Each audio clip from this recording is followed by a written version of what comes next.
kasih dan salam sejahtera untuk kita semua. Perkenalkan, nama saya Jason Espam, MSc PhD.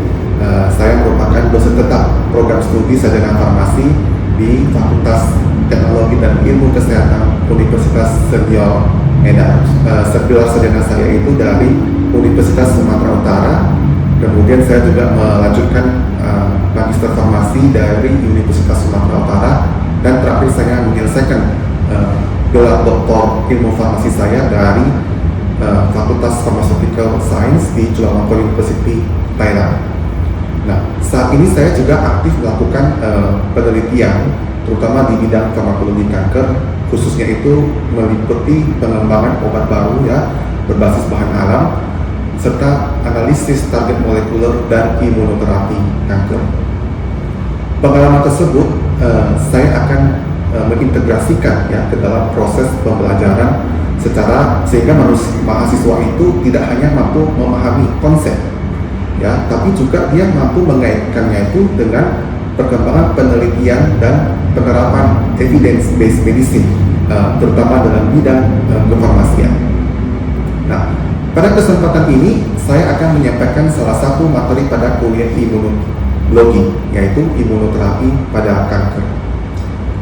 Jadi sebenarnya mata kuliah imunologi itu adalah mata kuliah yang membahas sistem imun pada tubuh kita, terutama baik pada kondisi fisiologis maupun pada kondisi patofisiologis.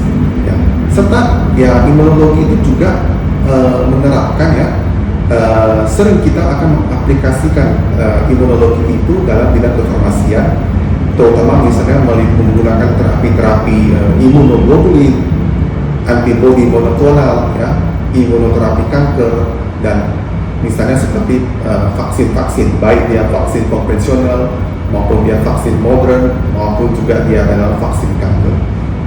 Nah, pada pertemuan ini fokus pembelajaran itu akan diarahkan pada pengembangan imunoterapi sebagai salah satu metode pendekatan dalam terapi kanker modern, terutama pada saat ini dia itu juga sudah berkembang sangat besar.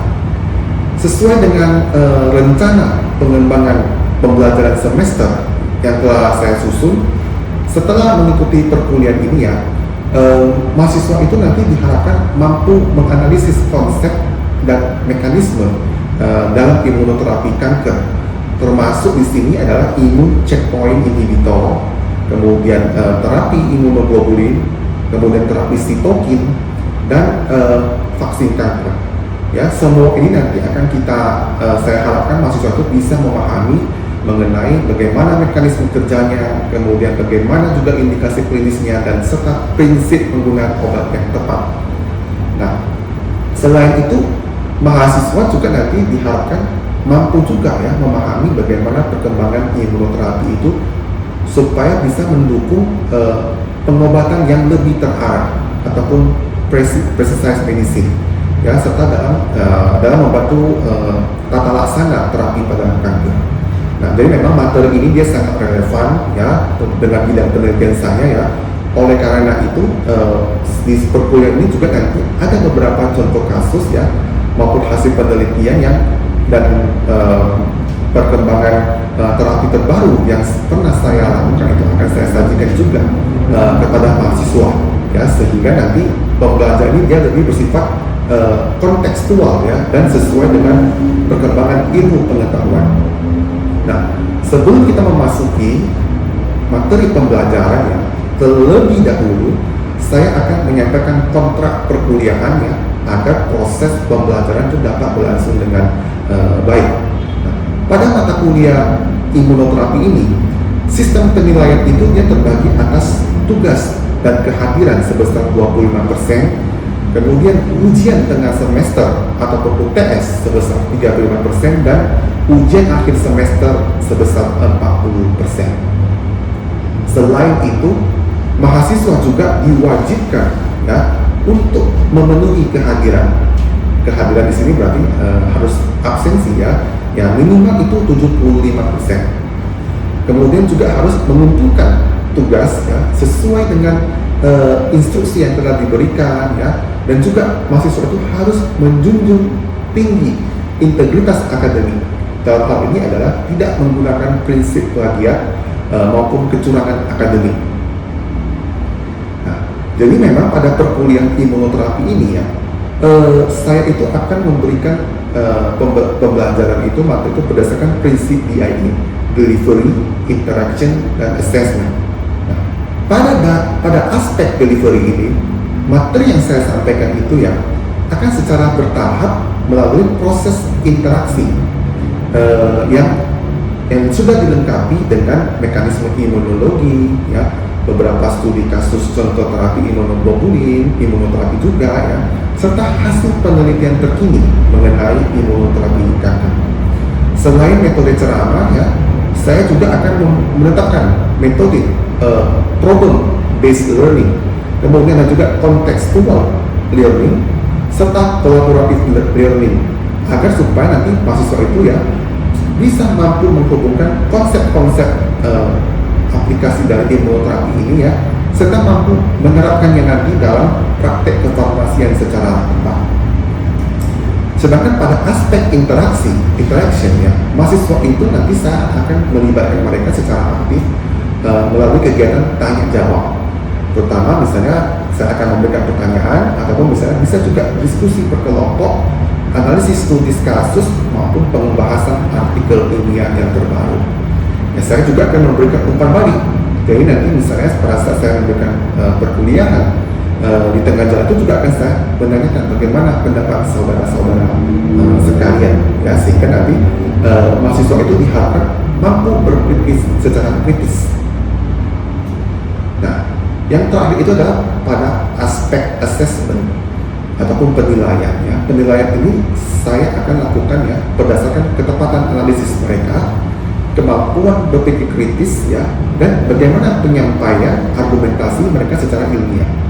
Pada akhir pembelajaran ini juga ya, mahasiswa itu akan saya minta untuk menganalisis suatu kasus ataupun suatu keadaan pada aplikasi imunoterapi pada kanker itu ya, sehingga mereka itu mampu ya menyesuaikan dan juga mampu memahami mekanisme-mekanisme tersebut. Nah, jadi memang nanti melalui pendekatan ini semua ya diharapkan mahasiswa itu dia tidak hanya memahami konsep imunoterapi pada kanker, tapi juga mampu mengintegrasikan pengetahuan tersebut ya dalam beberapa kasus-kasus imunoterapi kanker secara kritis dan profesional. Baiklah, selanjutnya mari kita memasuki proses pembelajaran pada mata kuliah imunologi ini dengan topik imunoterapi kanker. Nah, semoga pembelajaran ini ya dapat memberikan manfaat dan menambah wawasan bagi kita bersama. Terima kasih. Selamat pagi semuanya. Salam sejahtera untuk kita semua. Oke, selamat eh, pagi ya semuanya ya. Apakah suara saya terdengar jelas? Jelas ya, saya rasa ya. Dengar Pak, Oke, makasih. dengar. Oke. Nah, jadi bagaimana kabarnya hari ini ya? Saya rasa semuanya pasti dalam keadaan yang ini, yang sehat ya, dan tentu pasti tetap semangat ya dalam menjalankan perkuliahan ini ya. Nah, hari ini kita akan masuk ya, kita lanjutkan kuliah kita ya. Imunologi ini topiknya hari ini berupa imunoterapi pada kanker ya. Nah, memang imunoterapi ini dia sekarang itu merupakan apa ya, salah satu perkembangan pengobatan yang paling maju ya, yang paling maju ya, yang paling revolusioner lah kalau kita bilang ya. Ya, jadi memang kalau kalau zaman dulu itu kalau kita berbicara mengenai pengobatan kanker itu, pastikan pikiran kita itu kan operasi kah, kemoterapi kah, atau mungkin radioterapi ya, kita melakukan radiasi, ataupun misalnya kombinasi lah di antara ketiga itu. Nah, ya namun dalam beberapa tahun ini ya, terutama mungkin lebih kurang 10 tahun ini, eh, muncul pendekatan yang baru ya. Yang baru itu yang membuat kita itu ya cara kita memandang terapi kanker itu sudah sangat berubah ya. Nah, yang menarik ya, eh, pendekatan itu ya, ini dia tidak secara langsung membunuh sel kanker, ya, tidak secara langsung membunuh sel sel kanker, ya. Nah, sebaliknya memang ya, terapi ini dia itu memanfaatkan apa ya, memanfaatkan eh, sistem imun, ya, memanfaatkan sistem imun di dalam tubuh kita itu ya, supaya dia bisa membunuh sel kanker. Ya, sudah supaya dia bisa membunuh sel kanker ya, bisa melawan sel sel kanker. Nah, jadi ya, pertanyaannya itu sekarang memang eh, bagaimana sih ya sistem imun tubuh kita itu ya yang mungkin sebelumnya gagal itu bisa mengendalikan sel kanker. Ya, bisa mengendalikan kanker ya dan mampu menghancurkan sel sel kanker. Nah, jadi nanti ini adalah eh, pertanyaan besar yang mungkin akan kita jawab bersama ya hari ini ya. Nah, jadi sebelum kita memulai perkuliahan kita ya, kita akan terlebih dahulu menjelaskan mengenai capaian pembelajaran eh, yang akan kita capai hari ini lah ya. Ya, jadi memang ini seperti biasa ya. Ini kan bukan kuliah pertama kita ya. Jadi seperti biasa ya, setelah mengikuti perkuliahan ini ya, ya saya berharap nanti kalian itu ya tidak hanya mampu menghafal eh, nama-nama obat imunoterapi mungkinnya ya. Ya. Nah, tapi yang jauh lebih penting itu eh, kalian itu mampu nanti menjelaskan ya suatu jenis eh, terapi imunoterapi ya, mengapa dia dipilih oleh pasien tertentu ya. Kemudian kalian satu harus mampu memahami ya bagaimana mekanismenya ya, jenis-jenisnya, kelebihannya apa, kekurangannya itu bagaimana ya. Kemudian bagaimana penerapannya secara klinis ya, dan apa tantangannya ya. Nah, jadi nanti kita nggak akan hanya belajar mengenai bukan hanya apa imunoterapi itu ya, tapi kita juga akan mungkin mengapa sih ya, mengapa harus ini, mengapa harus itu ya, bagaimana caranya ini dan caranya itu. Nah, jadi saya ingin nanti kalian aktif ya selama perkuliahan ya. Jadi nanti saya mungkin akan mengajukan nih beberapa pertanyaan ya. Jadi kalian nggak perlu takut salah ya. Ya, kalau memang nanti jawabannya mungkin kurang tepat ya, ya kita nanti akan diskusi ya. Ya karena melalui proses-proses diskusi inilah ya kita akan belajar ya sehingga kita bisa lebih baik ya. Nah, oke. Nah, sebagai pendahuluan nih, sebagai pendahuluan ya. eh saya ingin mengajak apa ya? Kalian itu untuk berpikir terlebih dahulu. Sekedar mengulang saja ya. Bahwa kan kita itu sudah mempelajari tentang dasar-dasar sistem imun, ya, mulai dari sistem adaptasi dan sebagainya, ya. Em, jadi sistem imun itu kan dia mampu mengenali berbagai jenis patogen, ya, bisa dia mengenali bakteri, ya, juga mampu dia mengenali virus, ya, ya, bahkan mungkin setiap em, setiap hari saya rasa ya, eh, sistem imun itu dia bekerja ya dengan cara apa? Ya menghilangkan ataupun dia menghancurkan patogen-patogen itu ataupun mungkin sel-sel yang bersifat abnormal.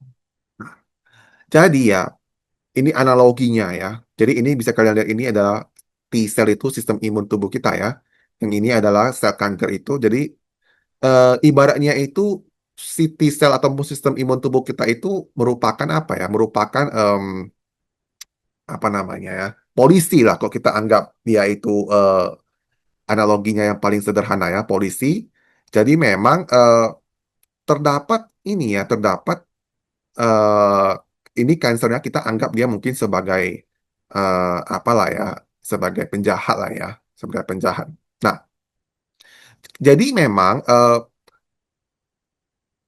pada awalnya itu ya, pada awalnya itu nanti si polisi ini ataupun sistem imun ini ya, mereka bisa berhasil menemukan si penjahat ini. Dalam hal ini kan kanker ya. Ya, inilah yang dinamakan sebagai imun surveillance ya. Jadi dia mampu mengenali ya idealnya itu dia mampu mengenali dan dapat menghancurkan ya. Nah, tapi ya Ada beberapa dari sel kanker itu yang kita analogikan sebagai penjahat tadi itu ya, mereka itu berhasil lolos, ya mereka itu berhasil lolos, ya. Nah, jadi yang berhasil lolos itu nanti mereka akan mencoba untuk menyamar, ya. Mungkin mereka mengganti eh, identitasnya, ya. Mereka jadi semakin susah untuk bisa dikenali, ya dikenali. Nah, pada akhirnya nanti inilah dikatakan sebagai kemampuan untuk imun editing. Ya, mereka mampu bertahan ya dan mereka dapat mengubah dirinya itu sehingga susah untuk dikenali. Nah, jadi eh, pada akhirnya itu memang tahapan itu ketika mereka sudah semakin banyak nih yang lolos, kan? Sudah semakin banyak yang lolos ya, jumlahnya semakin banyak ya, maka nanti mereka akan menguasai daerah itu, menguasai dalam hal itu kota itu misalnya. Nah, kota itu kan ibaratnya tubuh kita. Nah, inilah yang dinamakan sebagai imun escape. Ya, jadi pada tahapan inilah ya, kanker itu dia sebenarnya mulai akan berkembang. Ya, nah, jadi kalau kira-kira saya bertanya ini mungkin ya dari tiga tahapan ini eh, yang paling berbahaya itu pasti tentunya adalah bagian imun escape ini. Ya, imun escape ini yang paling berbahaya. Ya, nah, karena memang ya pada tahapan inilah sebenarnya itu ya sistem imun itu dia praktis kehilangan apa ya? Kehilangan kendali. Ya, kehilangan kendali ya sehingga ya nanti nggak ada lagi yang bisa mengontrol si kanker itu. Ya, kehilangan kendali, nggak ada yang bisa mengontrol, nanti terjadi pertumbuhan dan perkembangan yang tidak dapat dikendalikan, jumlahnya semakin banyak dan semakin cepat dia itu bisa untuk menyebar. Ya, nah jadi memang kalau kalian memahami tiga tahapan ini ya, maka nanti biasanya itu akan lebih gampang ya, lebih mudah untuk memahami mengapa sih kira-kira eh, imunoterapi itu dia diperlukan, ya diperlukan. Eh, itu harus diperhatikan ya. Kenapa dia bisa memberikan efek samping sistemik kira-kira? Contoh penelitian saya itu kan fokus ke pengembangan biomarker ya, pengembangan biomarker ya untuk terapi-terapi kanker nih. Nah, ini contoh salah satu publikasi saya yang baru terbit di tahun ini ya. Jadi di sini saya menemukan protein ini misalnya SRC itu ya. RAC itu kan rupanya salah satu kinase. Ini rupanya menjadi sangat penting. Jadi di kanker paru-paru itu ya.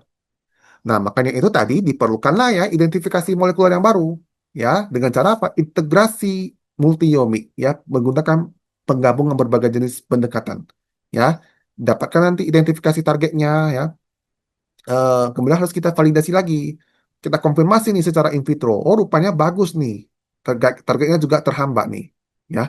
Maka nantinya itu bisa lebih ke pengembangan terapi yang lebih terarah. Nah, jadi memang sama juga semua prinsipnya ini ya, lebih ke pengembangan terapi yang terarah, selektif juga, ya. Nah, jadi memang intinya itu ya, saya ingin menguji kemampuan analisis kalian, ya. Jadi di sini ini ada contoh beberapa eh, pertanyaan yang akan saya eh, berikan ya. Nah, jadi saya harapkan nanti kalian itu akan diskusikan kelompok secara berkelompok ya. Jadi seperti biasa nanti tugasnya itu kalian buatlah misalnya satu kelompok itu 5 atau 6 orang ya. Lalu nanti kalian diskusikan ya, dipelajari ya konsep yang sudah kita pelajari pada pertemuan ini. Jadi misalnya pertama itu apa? Eh, Mengapa nih ya imunoterapi itu belum dapat menggantikan terapi pada kanker? Ya, kalian jelaskan lah kenapa kira-kira. Oh, rupanya tadi mahal atau apapun itu misalnya. Ya. Lalu kemudian apa perbedaan utama dari checkpoint inhibitor dan antibodi monoklonal ya? Kemudian setelah itu ini yang paling harus diperlukan nalar ya, jangan sembarangan kalian jawab. Mengapa tidak semua pasien itu memberikan respon yang sama terhadap imunoterapi? Ya, jadi nanti saya harapkan kalian itu akan bisa mengevaluasi ya pemahaman kalian itu ya mengenai konsep dasar dari imunoterapi ini ya. Nah, jadi nanti kalian buat hasil diskusinya ini ya, eh, kalian ya maksimal 2 halaman saja ya, nggak usah banyak-banyak ya. Paling penting jangan lupa nama dan NIM-nya ya. Lalu nanti kalian unggah, kirim ke email saya yang seperti biasanya itu ya. Oke. Jadi kapan deadline-nya itu? Ya sebelum pertemuan berikutnya. Ya, pertemuan berikutnya itu kan akan kita lanjutkan mengenai vaksin ya. Nah, jadi nanti sebelum kita memulai, misalnya pertemuan berikutnya hari Jumat, ya terakhir kalian kirim itu adalah hari Kamis. Ya, hari Kamis. Nah, jadi berikut ini adalah referensi yang tadi yang sudah kita gunakan ya. Lebih detail nanti bisa kita baca lagi di 2 buku ini ya. Buku Genomic Immunology, kemudian ada juga Cellular dan Molecular Immunology ya, dan juga ada beberapa artikel jurnal ya. Misalnya Journal of Interferon Cytokine Research, Natural Protocol ya, misalnya juga ada ini semua ya. Oke, jadi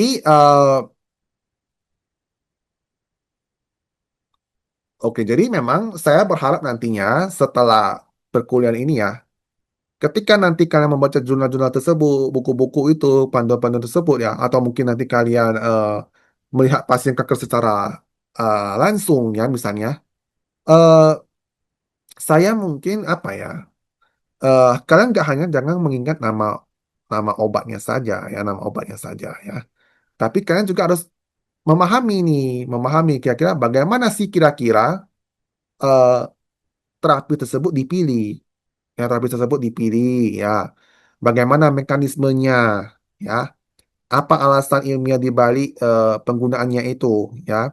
Itulah tujuan utama kita mempelajari imunologi ini ya. Oke. Eh, jadi terima kasih ya atas partisipasi aktif kalian hari ini ya. Jadi jika masih ada pertanyaan, kita masih dapat mendiskusikannya ya. Ataupun misalnya ada nggak? Masih ada pertanyaan nggak kira-kira? Ada Pak, Oh, oke, siapa tadi? Gracia ya. saya Pak. Nah, Ya Pak. Begini Pak, tadi kan ada dari slide Bapak itu menjelaskan mengenai tentang CAR T cell terapi. aha, Yang dimana CAR T cell terapi ini kan dia untuk kanker darah kan Pak? ya. Apakah Pak CAR T cell terapi ini bisa untuk kanker yang padat Pak, seperti kanker payudara yang kanker padat Pak? Sekian pertanyaan dari saya Pak. Oh, oke. Jadi ini pertanyaan yang bagus ya. Tadi mengapa Anda nggak saya kasih lihat slide-nya tadi dulu ya? Sebentar ya.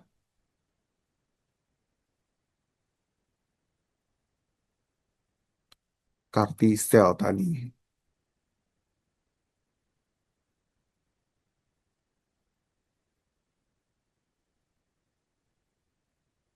Nah, oke. Memang rata-rata ini kan kalau kita menggunakan apa ya? Kenapa dia cocok untuk kanker darah tadi itu kan memang kan namanya eh, kita kan isolasi sel darah putihnya itu. Yang bisa membunuh itu kan hanya sel darah putih, makanya itu cocok untuk penggunaan sel kanker darah. Nah, sekarang pertanyaan tadi itu apakah kira-kira bisa nggak digunakan untuk kanker-kanker padat nih?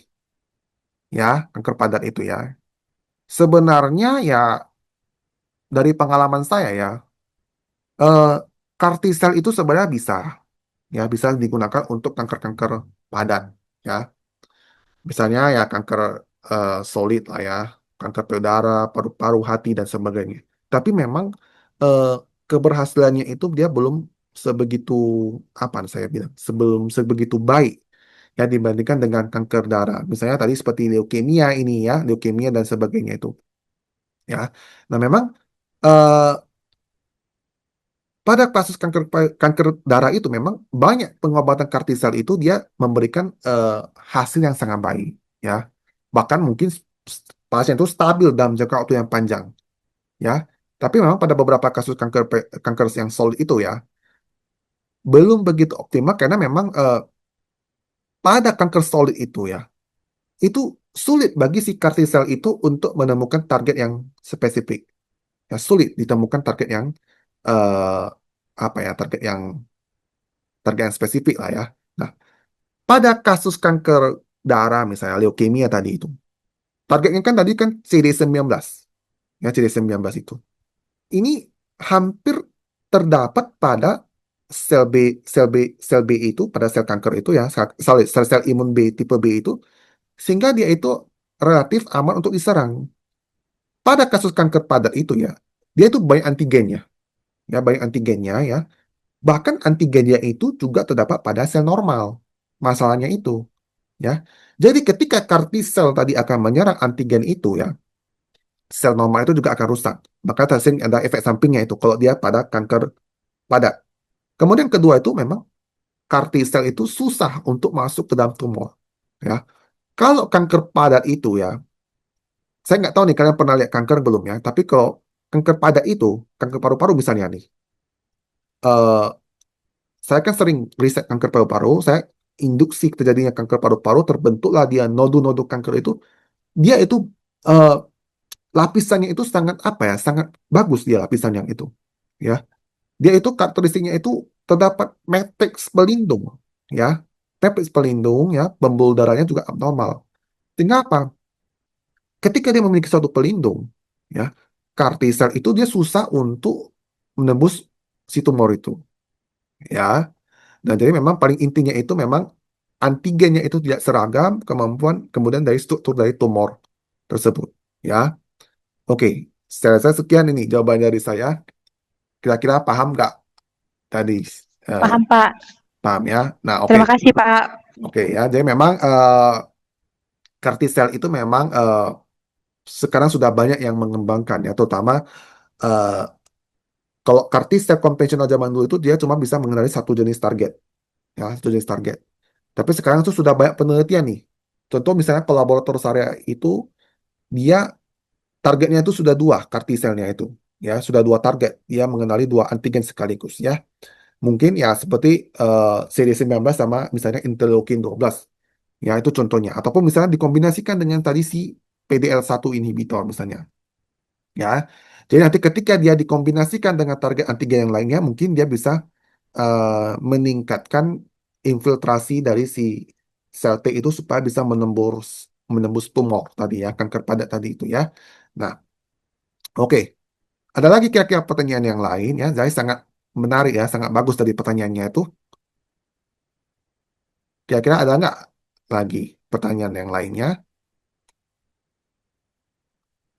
Oke, oke. Saya rasa kalau misalnya abisnya ada pertanyaan lainnya ya, nanti kita dapat mendiskusikannya lagi di sesi berikutnya atau bisa kalian jumpai saya atau kalian kirim pesan ke saya ya. Saya akan berusaha untuk bisa menjawab semaksimal mungkin ya. Oke, kalau begitu selamat pagi ya semuanya ya. Kita berjumpa lagi di pertemuan selanjutnya. Pagi, Pagi, Pak. Pak. Pagi, Pak. Terima kasih, Terima Pak. kasih, Pak. Oke ya, jangan lupa absensi ya. Baik, Ya, Pak. Pak.